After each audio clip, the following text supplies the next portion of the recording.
Hello గుమస్తా గారు అండి, ప్రెసిడెంట్ గారు ఎక్కడున్నారా? ఇంటికాడ ఉన్నానండి ప్రెసిడెంట్ గారు.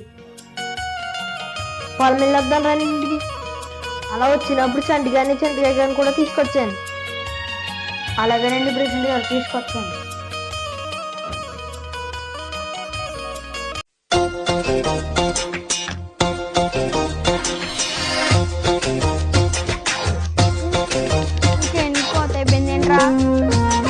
ఏం పంట చేతికి రావడం బాబా, నీటితో పని మొత్తం అంతా పంట పోయి అప్పుడు మిగిలిన చేతికి. మరి అలాగైతే అలాగరా బాబు. అది అర్థం కావట్లేదురా నాకు. 10 సంవత్సరం అప్పులు పెరిగిపోతున్నాయి కానీ పంట చేతికి రావట్లేదు. రే చంటి వెళ్ళండి. ప్రెసిడెంట్ గారు ఫోన్ చేసి రమ్మన్నారండి. నమస్తే, పదండి.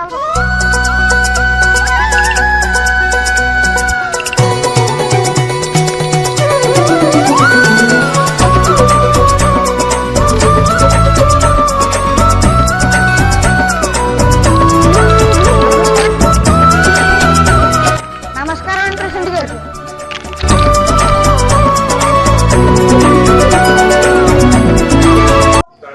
ఫోన్ చేశారేంటండి ప్రెసిడెంట్ గారు? పొలం వెళ్ళొద్దున్నాడంట్రా.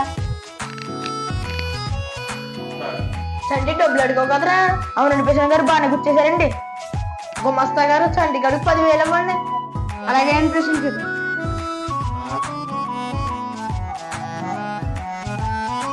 ఫీజు డబ్బులు అడిగో కదా, ఇంకోరా. థ్యాంక్స్ అండి ప్రెసిడెంట్ గారు. బాగా ఫ్రెండ్ ప్రెసిడెంట్ గారు అడ్డానే. ఫీజు కన్నా కదరా, పిల్లల్ని బాగా చదివించి. అలాగేనండి ప్రెసిడెంట్ గారు. ఎక్కడ చదివింటున్నారా? కోర్సు విద్యాసండి, విద్యాసంలో ఎలా చెప్తున్నారు? బాగా చెప్తున్నారండి. సరే అయితే పిల్లల్ని బాగా చదివించుకో. నడండ్ర పొలం వెళ్ళండి.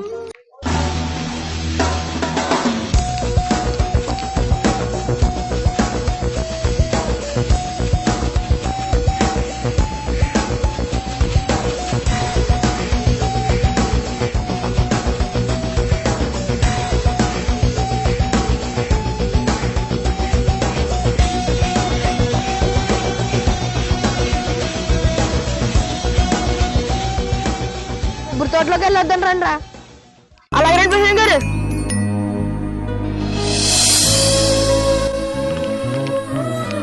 వాటర్ ఏం చేశారండి గుమస్తా గారు? పుష్కర్ ఇచ్చాడండి. నీరండి చేతికి వెళ్తుందండి గుమస్తా గారు. అన్ని మోటార్లో తిరుగుతున్నాయి.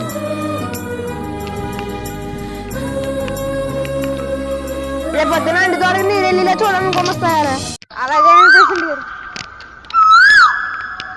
ఒరే చంటిగా, ఆకులు కట్టే ఏంట్రా పని? వాళ్ళు ఏం పని చేస్తున్నారు ఇక్కడ?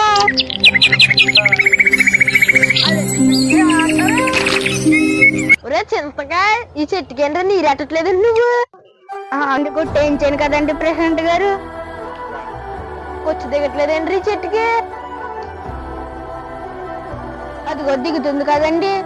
ఏం కొచ్చో ఏంటో, ఏమీ అర్థం అవట్లేదు ఈ వ్యవసాయం. గోదావరి అవతల చేలోకి వెళ్ళొద్దాం రండి. అలాగేనండి.